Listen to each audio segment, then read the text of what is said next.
3 surat juga, tapi 30 gitu. Kalau beliau dengan 3 surat, gitu. Al-Baqarah, Al-Imran, An-Nisa. Nah, kata Hudzaifah al-Yamani, Pak, saat Nabi selesai membaca surat An-Nisa atau Al-Imran, surat yang ketiga, beliau rukuknya pun selama berdirinya. Pas beliau tidaknya pun hampir sama dengan berdirinya. Dan ketika beliau sujud juga tasbihnya hampir lama sebagaimana berdirinya. Itu baru dalam satu rakaat. Nah, tapi ketika Nabi SAW sholatnya sedemikian panjangnya, Pak, bahkan dikomentari oleh istri beliau Sayyidah Aisyah, maka apa kata Nabi SAW? Afala akunu abdan syakura. Tidak bolehkah aku menjadi hamba yang bersyukur?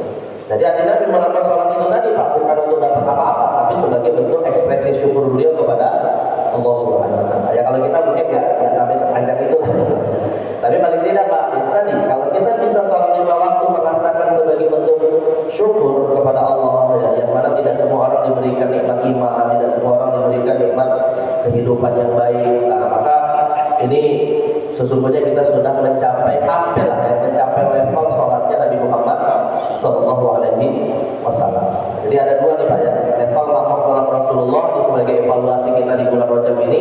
Pertama sebagai hiburan atas penatnya kehidupan di dunia yang sementara ini, dan yang kedua sebagai rasa syukur kita kepada Allah Subhanahu wa Ta'ala. In syakartum la azidannakum wa la in kafartum inna 'adzabi lasyadid. Nah, maka teman sekalian, ketika kita bicara tentang sholat, ya, kita harus menyadari bahwa sholat ini hal yang paling penting di dalam kehidupan kita. Karena itu saat kita hendak menghadiri masjid, Pak, apa saja adab-adab yang hendaknya kita ketahui untuk kita penuhi kesempurnaan ibadah sholat kita. Ya. Nah, adab-adab menuju masjid, ya, sekarang kita masuk kepada masalah adabnya, teman sekalian. Yang pertama adalah sebisa mungkin, Pak, kita itu sudah dalam kondisi suci dari hadas dan najis dari sejak keluar rumah menuju masjid. Ya memang sih nggak ada masalah, Pak, kita biasanya wudhunya di masjid itu, Pak. Tapi kalau bisa itu wudhunya dari sejak di rumah. Nah, lalu kemudian menuju masjid sudah dalam kondisi suci. Kenapa, Pak? Karena kalau kita sudah dalam kondisi suci dari sejak dari rumah, Pak, itu sudah dihitung limit pahala sholat kita berjalan. Tapi kalau kemudian kita berada di rumah menuju masjidnya dalam kondisi berhadas, Pak, belum dihitung dapat pahala sholat. Artinya kapan mulai hitungan pahala sholat itu dimulai? Dari sejak suci dari hadas. Sebagaimana nanti, Pak, sebagaimana nanti kalau kita sudah selesai sholat dan kita masih berada di masjid, maka walaupun sholatnya sudah kita lakukan, pahala sholat tetap ngalir. Sampai kapan? Sampai keluar dari masjid atau berhadas.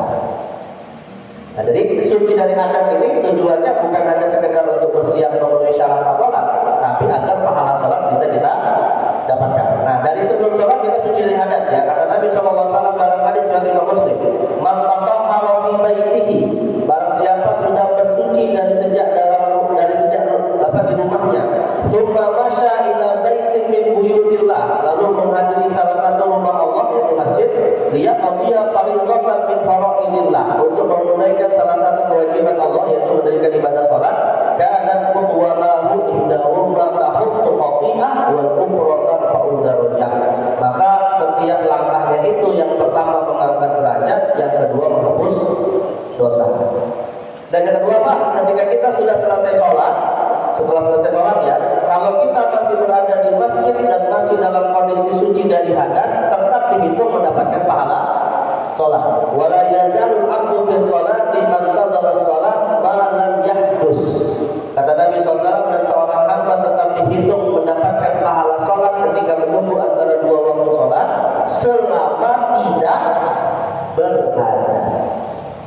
Nah, jadi artinya pahala sholat tidak hanya kita dapatkan, Pak, ketika kita sholat saja, tapi sebelum sholat dan setelah sholat. Syaratnya apa?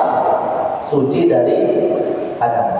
Nah, maka hati-hati dengan pembatal-pembatal hadas, Pak. Salah satunya yang dan tembok-tembok masjid. Yang dia sama tembok masjid ini pembatal-pembatal hadas. Bukan pembatal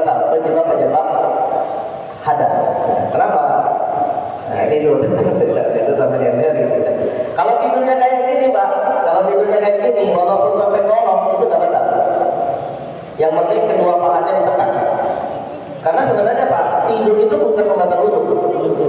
Ini dalam inti dari pembatal wudhu itu sebenarnya bukan tidur, tapi apa? Keluarnya sesuatu dari kemaluan.